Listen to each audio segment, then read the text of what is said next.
All right, here's my Taco Tuesday dish of the week. I'm spreading the butter from the wrapper that wrapped the butter that I just finished using today. I'm gonna use that to grease the pan.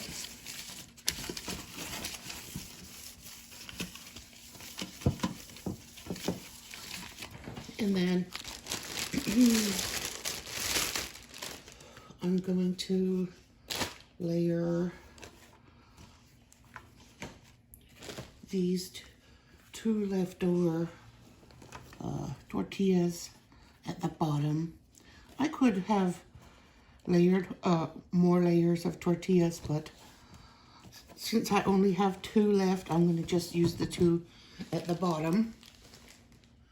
Okay, and the next layer is some taco blend cheese, finely shredded cheddar and Monterey Jack cheese with taco seasoning. So I'm going to add some of that here on top of this layer of tortillas, and then I'm going to layer the meat mixture on top of that. The meat mixture has peppers and taco seasoning in it. Now, here's the meat and pepper mixture with taco seasoning.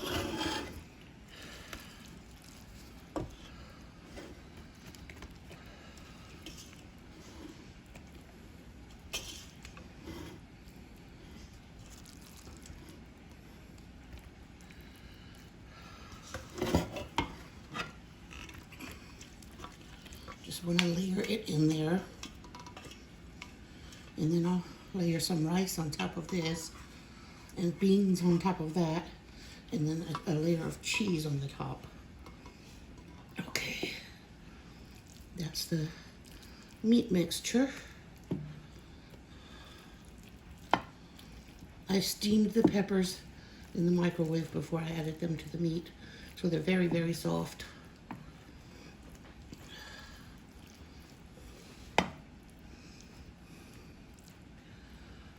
All right, there's that.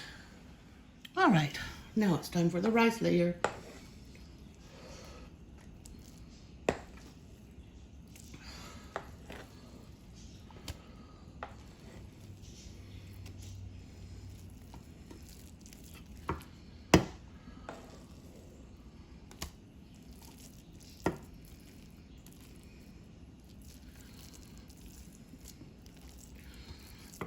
Oh, I probably put a little too much water in this rice today, but this is a good way to use rice that's a little overcooked, is to layer it in something.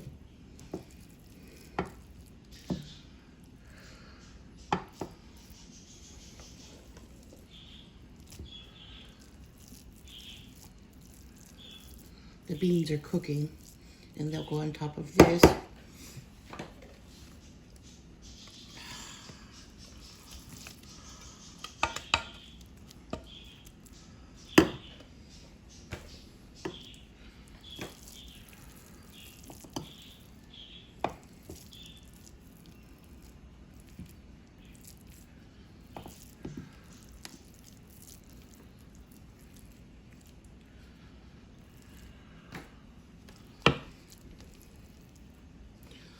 All right, that's layered in, waiting for the beans.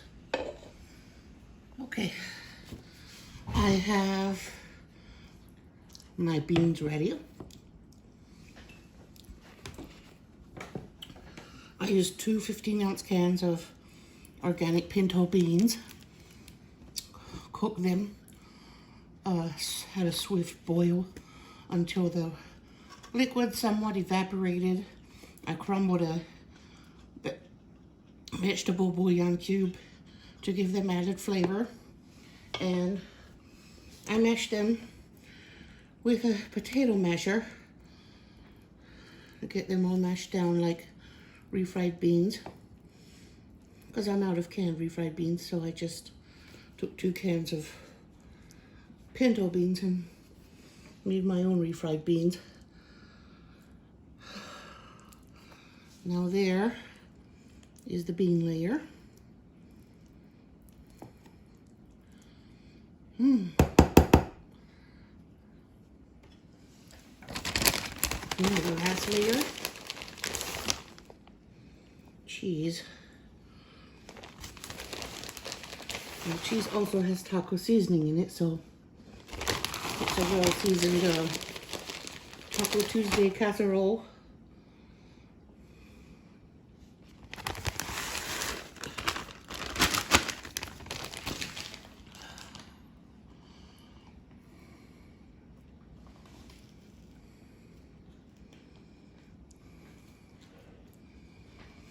There. That's it. And we stick it in the oven and cook it so the kids can have it when they come home. There it is, all done and ready.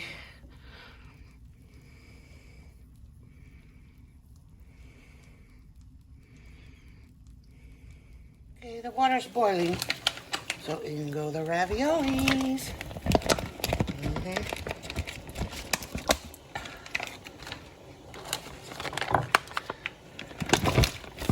They don't have to cook very long. When they float, they're cooked.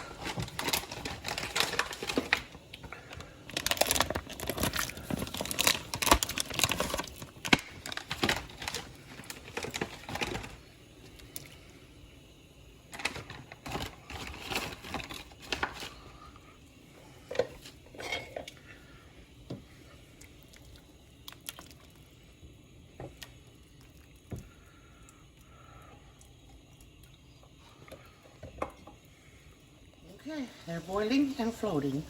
Now I'm going to dip them into the sauce.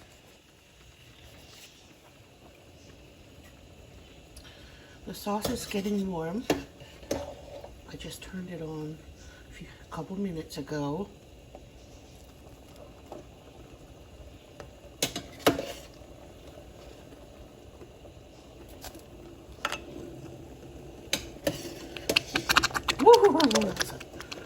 That's a loud one. Okay.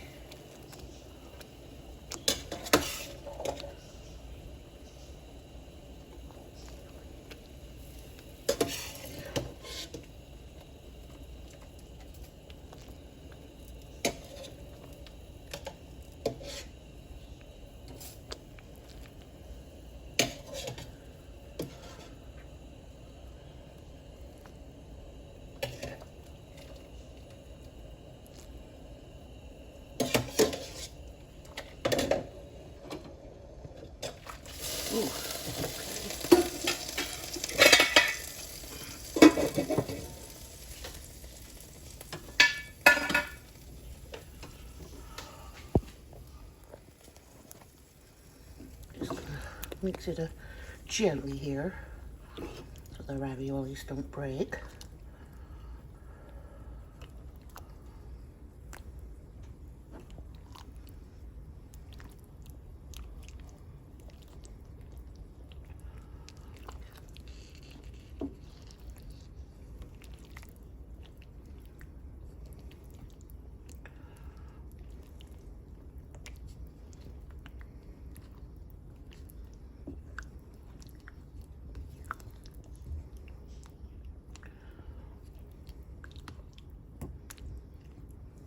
They are all sauced. They'll hang out there in the sauce until the kids come home. You want to taste one and tell me what it tastes like?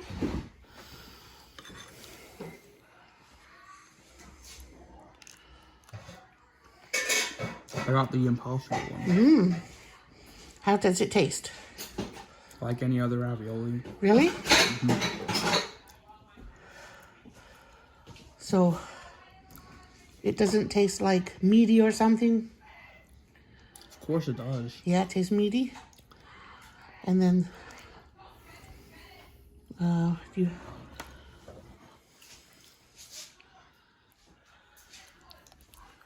I know exactly what's in here. Do you? What is it?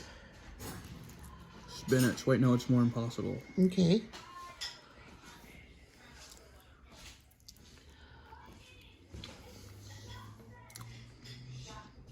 How many different flavors are there? There's 3 or 4. There's the impossible, there's mozzarella, there's spinach, and there's 5 cheese. The spinach and mozzarella came in the same package.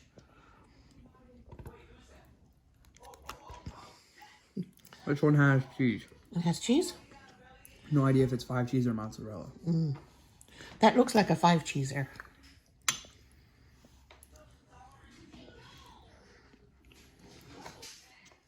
Five cheese should mean 5 times the cheese. Yeah. They have a mixture of 5 cheeses mixed together. I know. Now this one I'm certain is spinach. No, it's another impossible. It's another impossible? So the impossible ones look similar to the... Spinach ones, yeah. They're also green.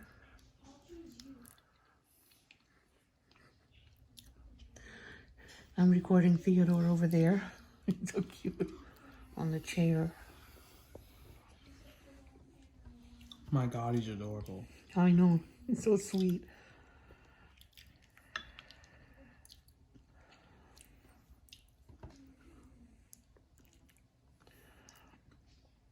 This one's a spinach. Is it?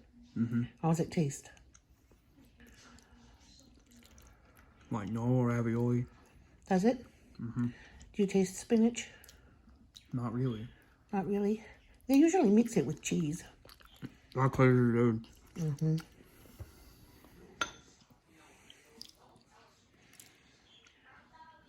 You might need to put subtitles at the bottom. If I speak while my mouth's full. Another spinach. Spinach? Mm-hmm. So you can't really tell the difference by looking at it after it's cooked. I guess that makes it a real surprise then, huh? Yeah. That makes it fun, more like roulette, right? Mm-hmm.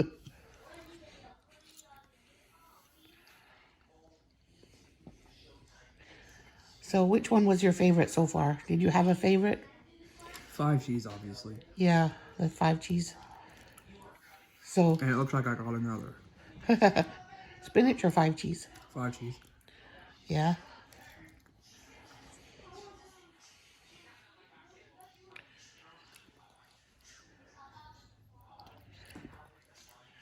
Okay, thank you for your participation. All right, I'm making a stir fry with shrimp and vegetables. First, I'm tossing in these thinly sliced jalapenos. Yeah. As they're done, the shrimp go in. It won't take long, just a couple minutes.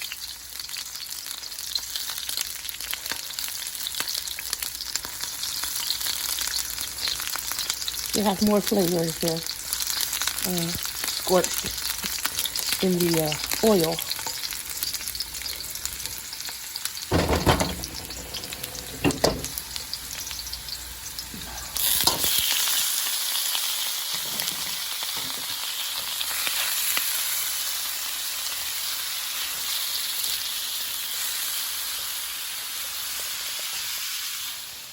Okay, we're going to cook a few minutes and then I'm going to add the steamed vegetables. Okay, I steamed the broccoli and the sweet and sour stir fry, both from Aldi. Here's the sauce that came in this sweet and sour stir fry. I'll be adding that. And then these are the vegetables. They've already been steamed in the microwave. I scooped the shrimp out because they're done. They're done enough. I don't want to overcook them, so I scoop them out until I make the sauce ready. I'm going to reduce it just a couple minutes, just until it's nice and thick. And then I'm going to add these sauces. One I just had in the fridge, and the other one came with the vegetables. I'm going to use them both because they're both sweet and sour. And thicken the sauce a little. And then I'm going to add the vegetables and the shrimp back in. All ready to eat on rice. Yum, yum, yum. Looks delicious to me. My daughter wants fried rice, so I made it with eggs, so she can just have egg fried rice. right in there.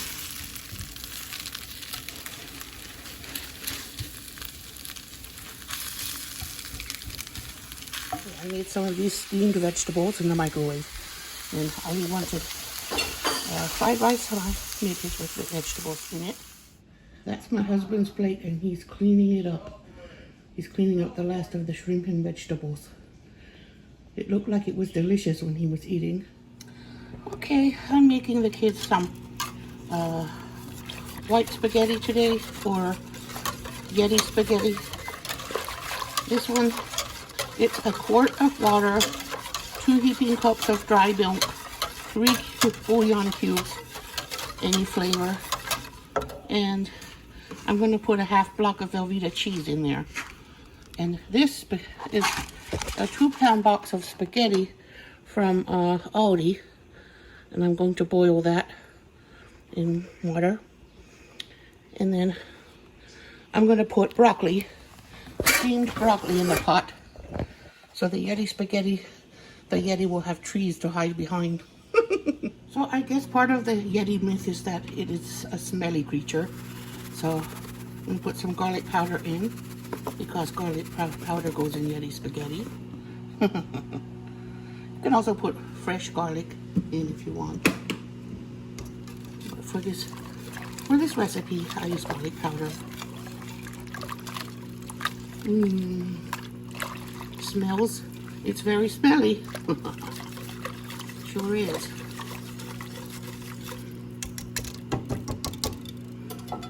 All I did here with this sauce is to keep stirring it over and over every now and then, and I kept it on very low heat. So I'm going to repeat the ingredients again. 1 quart of water, 2 heaping cups of dry milk, a half block of Velveeta, 3 bouillon cubes, any flavor, some garlic powder, and then I decided to put a little dry oregano in it, so that's what's in there. It's a very flavorful and very scented sauce because of the garlic powder and oregano. And it looks very liquidy now, but when it cools off, it'll be a lot thicker. Put the spaghetti in the pot. I never add oil when I'm cooking spaghetti. I know in the old days, and I remember that people used to add oil, but watching the Food Network for many years, I found out that if you put oil in the boiling water, when boiling the pasta, then the sauce doesn't stick very well. So if you want oil in it for any reason, you add it to the sauce. And then it'll absorb when it's mixed with the sauce. But if you put it in the water when you're boiling it, it creates a coating and doesn't allow the sauce to absorb. It'll just slide off. It's a trick I learned over the years, watching Food Network for me a lot. A lot.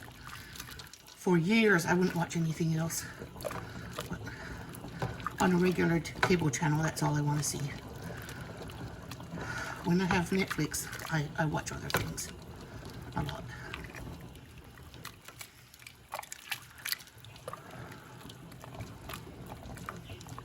Now I'm watching a crime diaries series, a Mexican crime diaries series, because I'm in the process of learning Spanish. If the show I'm watching is in Spanish, I add English subtitles, and if it's in English, I add Spanish subtitles, because it helps me learn Spanish. I've learned a few words.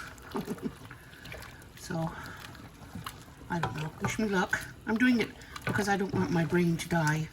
I want to keep my brain cells refreshed, because at my age, it would just be easy to go with what I already know and think it's enough for my life. But I don't want my brain to just give up.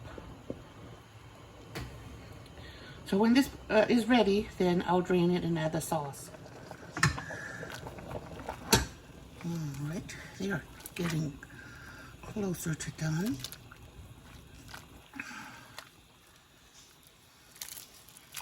I'll wait to get them overdone.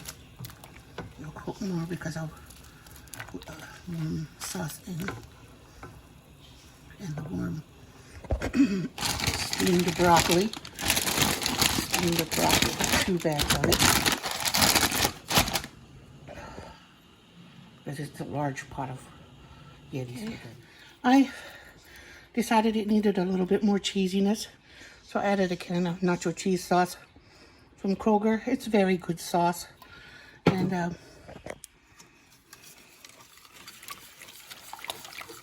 I decided to add it in there. All I do, it's still on low, it's warm, it's not boiling.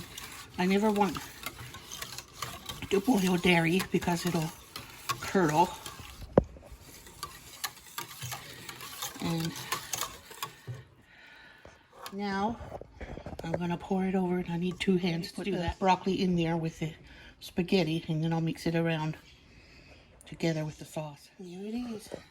It smells delicious, and the sauce tastes delicious. And the reason I added that can of cheese sauce was because I thought it might not be quite enough to coat everything. By the time it cools and thickens, I might not have enough. So I just added that to make sure I have enough. So I'm going to let it sit a while, and then I'll come back and give it another stir and show you guys how it looks after it cools down. It's 1:30 right now, and the kids come home at 3:30. So it will sit for about 2 hours, and the flavors will absorb into the spaghetti, and my kids will have yummy Yeti spaghetti to eat when they come home. It's been sitting here for an hour and a half, and I've stirred it. Look at how creamy it looks. It is so creamy and amazing.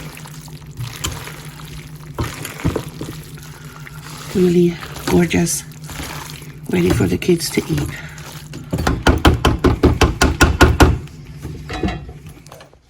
There's my Yeti spaghetti. Ready to serve. The flavor is delicious.